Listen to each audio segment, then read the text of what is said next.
Assalamualaikum warahmatullahi wabarakatuh.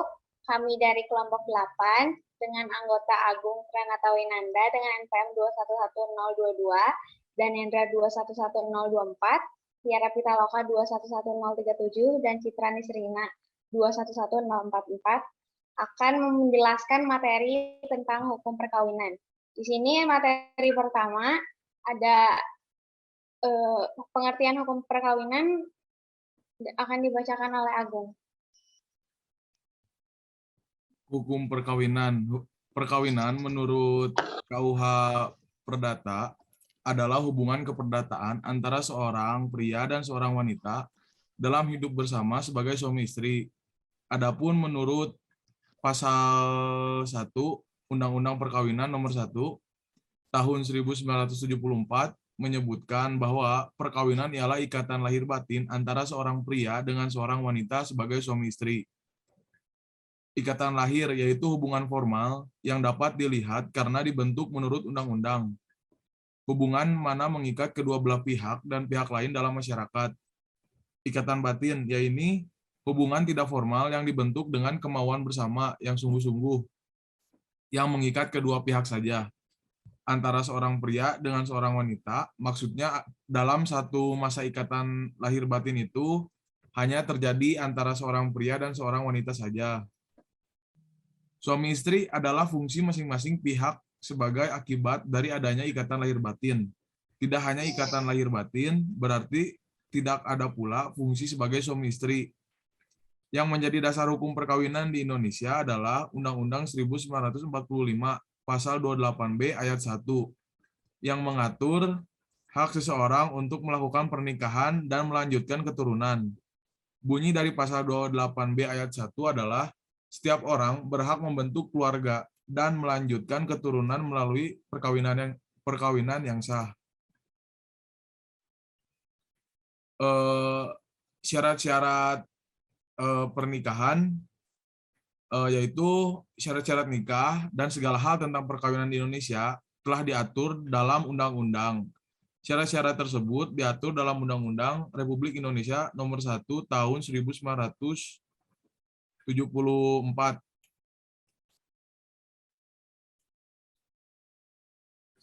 tentang perkawinan diperbarui dengan Undang-Undang Undang-Undang RI Nomor 16 Tahun 2019.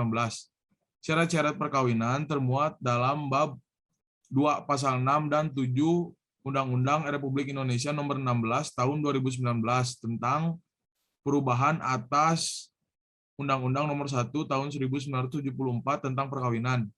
Dikutip dari UU tersebut, perkawinan adalah ikatan lahir batin antara seorang pria dengan wanita sebagai suami istri, bertujuan membentuk keluarga atau rumah tangga yang bahagia dan kekal berdasarkan ketuhanan yang Maha Esa. Berikut syarat-syarat nikah sebagaimana termuat dalam undang-undang. Dalam pasal 6 ayat 1 dalam pasal 6 yaitu perkawinan harus didasarkan atas persetujuan kedua calon mempelai. Untuk melangsungkan perkawinan, seseorang yang belum mencapai umur 21 tahun harus mendapat izin kedua orang tua. Dalam hal salah seorang dari kedua orang tua telah meninggal dunia atau dalam keadaan tidak mampu menyatakan kehendaknya, maka izin dimaksud ayat 2 pasal ini cukup diperoleh dari orang tua yang masih hidup atau dari orang tua yang mampu menyatakan kehendaknya. 4. Dalam hal kedua orang tua telah meninggal dunia atau dalam keadaan tidak mampu untuk menyatakan kehendaknya, maka izin diperoleh dari wali, orang yang memelihara atau keluarga yang mempunyai hubungan darah dalam garis keturunan. Lurus ke atas selama mereka masih hidup dan dalam keadaan dapat menyatakan kehendaknya. Dalam hal ada perbedaan pendapat antara orang-orang yang dalam ayat 2, 3, dan 4. Pasal ini atau salah seorang atau di antara mereka tidak menyatakan pendapatnya, maka pengadilan dalam daerah hukum tempat tinggal orang yang melangsungkan perkawinan atas permintaan orang tersebut memberikan izin setelah lebih dahulu mendengar orang-orang tersebut dalam ayat 2, ayat 3, dan 4 pasal ini. Ketentuan tersebut, ayat 1 dapat tersebut ayat 1 sampai dengan ayat 5 pasal berlaku sepanjang hukum masing-masing agamanya dan kepercayaan itu dari yang bersangkutan, tidak menentukan lain. Selanjutnya ada dari pasal 7 perkawinan 1. Perkawinan hanya diizinkan apabila pria dan wanita sudah mencapai umur 19 tahun. 2. Dalam hal terjadinya penyimpangan terhadap ketentuan umur sebagaimana dimaksud pada ayat 1, orang tua, pihak pria dan atau pihak wanita dapat meminta dispensasi kepada pengadilan dengan alasan sangat mendesak disertai bukti-bukti pendukung yang cukup. Ketiga, yaitu pemberian dispensasi oleh pengadilan sebagaimana dimaksud pada ayat 2, wajib mendengarkan pendapat kedua belah calon mempelai yang akan melangsungkan perkawinan. Yang keempat, ketentuan-ketentuan mengenai keadaan seorang atau kedua orang tua calon mempelai sebagaimana dimaksud dalam pasal 6 ayat 3 dan ayat 4. Berlaku juga ketentuan mengenai permintaan dispensasi sebagaimana dimaksud pada ayat 2 dengan tidak mengurangi ketentuan sebagaimana dimaksud dalam pasal 6 ayat 6.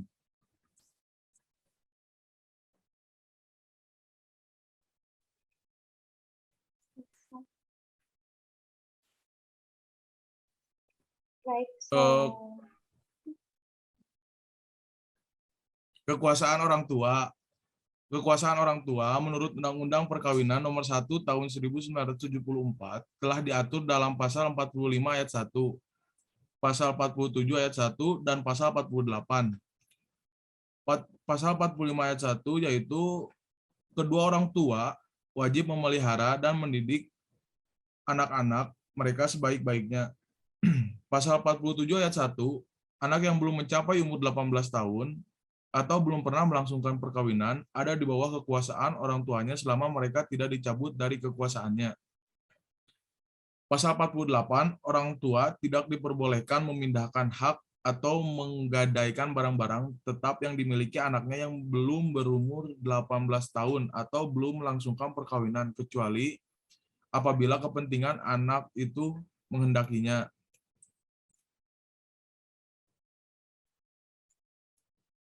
Kekuasaan terhadap harta. Menurut pasal 35 ayat 1 dan 2 Undang-Undang Perkawinan Nomor 1 Tahun 1974 menjelaskan bahwa harta benda yang diperoleh selama perkawinan menjadi harta bersama.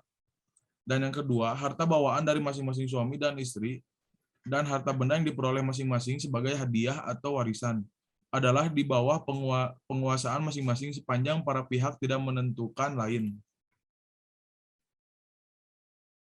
Selanjutnya ada perwalian. Anak yatim piatu atau anak yang belum dewasa yang tidak dalam kekuasaan orang tua diperlukan bimbingan dan pemeliharaan. Dalam hal ini perlu ditunjuk wali yaitu orang atau perkumpulan yang akan menyelenggarakan keperluan si anak. Dalam hal ini Undang-Undang Perkawinan UU Nomor 1 Tahun 1974 pada pasal 51 menyebutkan bahwa yang pertama, wali dapat ditunjuk oleh satu orang tua yang menjalankan kekuasaan orang tua sebelum ia meninggal dengan surat wasiat atau dengan lisan di hadapan dua orang saksi. Wali sedapat-dapatnya diambil dari keluarga anak tersebut atau orang lain yang sudah dewasa berpikiran sehat, adil, jujur, dan berkelakuan baik. Yang ketiga, wali wajib mengurus anak yang dibawa penguasaannya dan harta bendanya sebaik-baiknya dengan menghormati agama dan kepercayaan anak itu. 4. Wali wajib membuat daftar harta benda anak yang berada di bawah kekuasaannya pada waktu memulai jabatannya dan mencatat semua perubahan-perubahan harta benda anak atau anak-anak itu. Yang kelima, wali bertanggung jawab tentang harta benda anak yang berada di bawah perwaliannya serta kerugian yang ditimbulkan karena kesalahan atau kelalaiannya.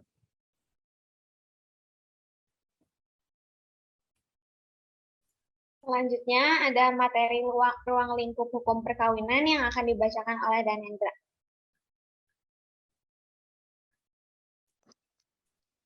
Ruang lingkup hukum perkawinan. Menurut perspektif fikih, perkawinan dalam bahasa Arab disebut dengan al-nikah, yang bermakna al-wati dan al-damu wa at-tadakul. Terdapat juga disebut dengan al-damu wa al-jama'u atau ibarat al-anwat wa al yang bermakna bersetubuh, berkumpul dan akad. Beranjak dari makna etimologis, inilah para ulama fikih mendefinisikan perkawinan konteks hubungan biologis. Muhammad Abu Zahroh di dalam kitabnya Al-Ahwal Al-Saksiyah mendefinisikan nikah sebagai akad yang menimbulkan akibat hukum berupa halalnya melakukan persetubuhan antara laki-laki dengan perempuan, saling tolong-menolong, serta menimbulkan hak dan kewajiban di antara keduanya. Adapun menurut Syaro, nikah adalah akad serah terima antara laki-laki dan perempuan dengan tujuan untuk saling memuaskan satu sama lainnya dan untuk membentuk sebuah bahtera rumah tangga yang sakinah serta masyarakat yang sejahtera. Para ahli fikih berkata zawaj atau nikah adalah akad yang secara keseluruhan di dalamnya mengandung kata inkah dan tajwid. Hal ini sesuai dengan ungkapan Zakiyah, Derajat, dan kawan-kawan yang memberikan definisi perkawinan sebagai berikut. Akad yang mengandung ketentuan hukum, kebolehan hubungan kelamin dengan lapas, nikah atau tajwid, atau yang semakna keduanya.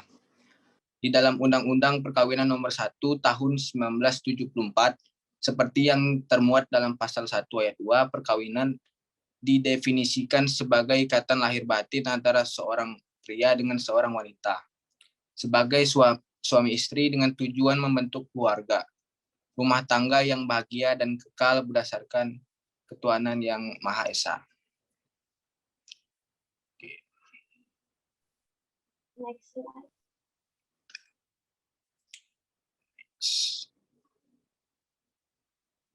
Percantuman berdasarkan ketuhanan yang Maha Esa adalah karena negara Indonesia berdasarkan kepada Pancasila, yang sila pertamanya adalah ketuhanan yang Maha Esa.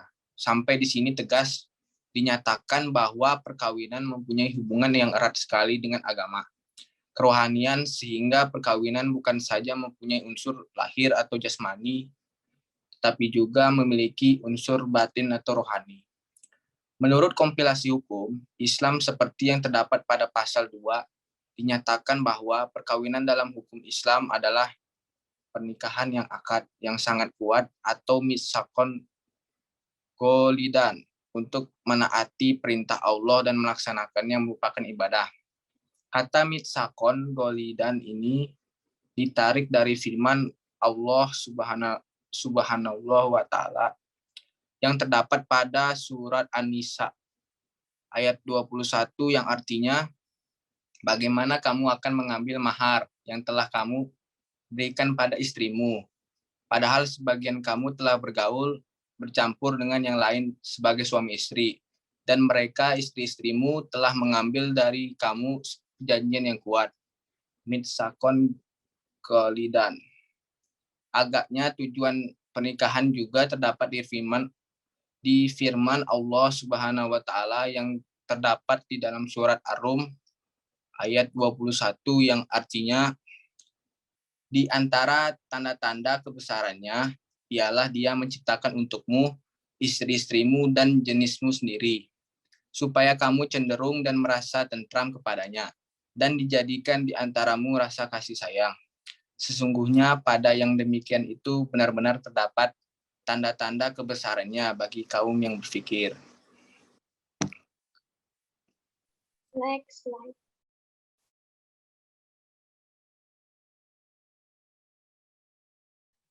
Selanjutnya ada asas-asas hukum perkawinan yang akan dibacakan oleh saya.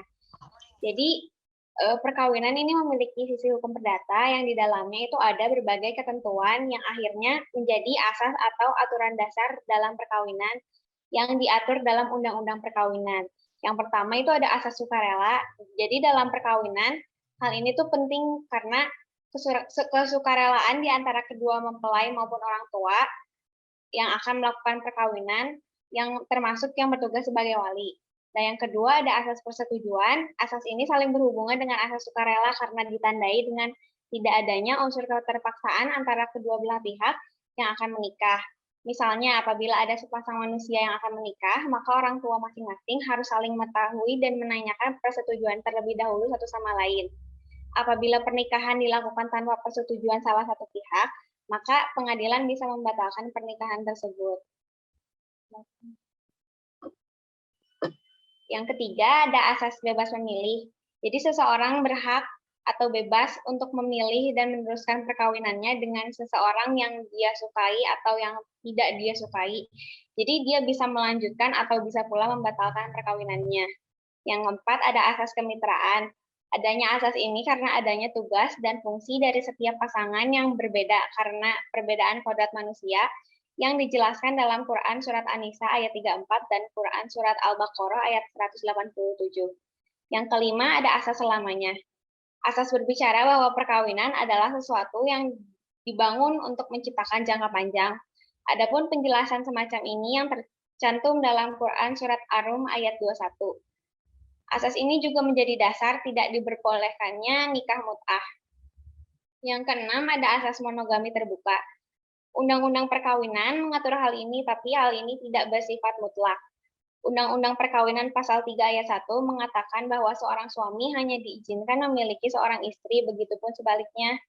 Hal ini tidak dikatakan mutlak karena asas ini memiliki tujuan untuk mempersempit tujuan poligami, bukan melarang atau menghapuskan poligami. Karena dalam keadaan dan syarat tertentu, seseorang dapat melakukan poligami yang dijelaskan di dalam Quran Surat An-Nisa. Selanjutnya, ada konsep hukum perkawinan akan dibacakan oleh Citra.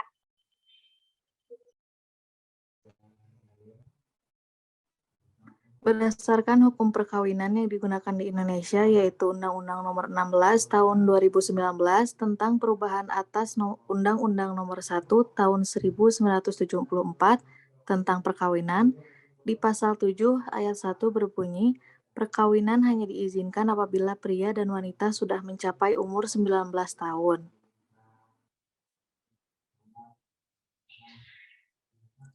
Pasal 7 Ayat 1 Undang-Undang Nomor 1 Tahun 1974 menyatakan bahwa perkawinan hanya diizinkan apabila pihak pria mencapai umur 19 tahun dan pihak wanita sudah mencapai usia 16 tahun.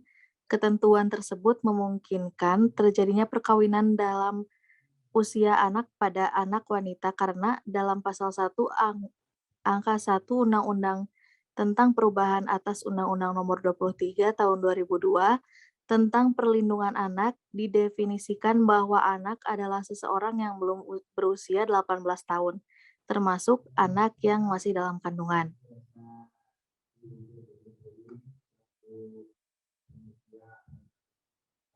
Perubahan norma dalam Undang-Undang Nomor 1 Tahun 1974 tentang perkawinan ini menjangkau batas usia untuk melakukan perkawinan. Perbaikan norma menjangkau dengan menaikkan batas minimal umur perkawinan bagi wanita. Dalam hal ini, batas minimal umur perkawinan bagi wanita dipersamakan dengan batas minimal umur perkawinan bagi pria, yaitu 19 tahun. Batas usia dimaksud dinilai telah matang jiwa raga untuk dapat melangsungkan perkawinan agar dapat mewujudkan tujuan perkawinan secara baik tanpa berakhir pada perceraian dan mendapatkan keturunan yang sehat dan berkualitas.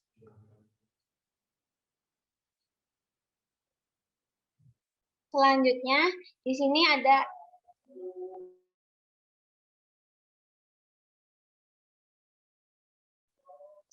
sini ada contoh kasus tentang pernikahan di bawah pernikahan kepada wanita di bawah umur. Jadi di sini ada Pujiono Cahyo Widianto, laki-laki yang kelahiran 4 Agustus 1965 yang akan menikahi seorang wanita yang berusia 12 tahun. Jadi status Lutfiana Ulfa yang dinikahi oleh Chef Puji adalah sebagai istri kedua. Pernikahannya dengan Ulfa telah dilangsungkan pada tanggal 8 Agustus 2008 yang berlangsung pada pukul 03.03 dini hari dan dilangsungkan secara agama. Selain Lutfiana Ulfa, Syekh Puji berencana akan menikahi 2 orang gadis lainnya yang masih berusia 7 dan 9 tahun. Syekh Puji beranggapan bahwa hal ini tidak melanggar hukum Islam karena dia hanya akan mendidik istrinya untuk dipersiapkan menjadi manajer di perusahaannya, yaitu PT Silenter. Syekh Puji beranggapan bahwa akan sangat mudah untuk mendidik anak kecil agar dapat dipersiapkan menjadi manajer di perusahaannya. Jadi diketahui bahwa saat hal ini terjadi, keluarga Ulfa telah mengetahui niat Syekh Puji yang akan menikahkan Ulfa yang pada saat itu masih di bawah umur. Akan tetapi hal ini tetap melanggar asas-asas hukum perkawinan, yaitu asas bebas memilih dan asas sukarela, yang mana menurut saya keputusan utama itu harusnya ada pada orang yang akan menikah, sedangkan Ulfa sendiri di tahun itu masih berumur 12 tahun yang belum sepenuhnya mengerti akan hal tentang perkawinan, sehingga ini bisa dikatakan telah melanggar asas hukum perkawinan yang mana bisa dikatakan bahwa perkawinan tidak memenuhi syarat. Selain itu juga, pernikahan Syekh Puji adalah hal yang tidak wajar karena telah melanggar 2 undang-undang, yaitu Undang-Undang Perkawinan 9, UU Nomor 1 Tahun 74, serta Undang-Undang Perlindungan Anak Nomor 23 Tahun 2002, karena tindakan tersebut merupakan tindakan melawan hukum. Jadi sekian dari kelompok kami tentang hukum perkawinan. Assalamualaikum warahmatullahi wabarakatuh.